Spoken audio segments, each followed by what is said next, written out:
Na voljo naj bi bilo nekaj manj kot 5 milijonov evrov, pravi Peter Črnič. Lahko rečem, da je zanimanje med podjetniki kar veliko, da že kar nekaj mesecev hodijo k nam spraševati glede tega razpisa.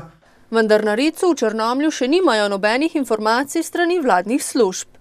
Upajo le, da se bo vlada držala pred letom in pol sprejetega programa ukrepov razvojne podpore Pokolpju do leta 2016 in pričakujejo, da bo zagotovila sredstva ter novembra objavila razpis. Nekako se mi zavzemamo, da bi se lahko na ta razpis prijavila tudi podjetja, ki so že prejela sredstva s Pokolpja, predvsem iz tega razloga, da Bela krajina le ni tako velik bazen in da je zdravih podjetij, ki se želijo prijaviti, spet ni toliko. Želijo pa si tudi, da bi bil del sredstev namenjen za razvoj turizma, saj je tokrat zanimanje podjetnikov iz tega področja veliko večje, kot je bilo pri prvih dveh razpisih, ko je bilo največ denarja namenjenega za nakup strojev, pravi Črnič, in dodaja, da se podjetniki pri pripravi na razpis srečujejo s kar nekaj težavami.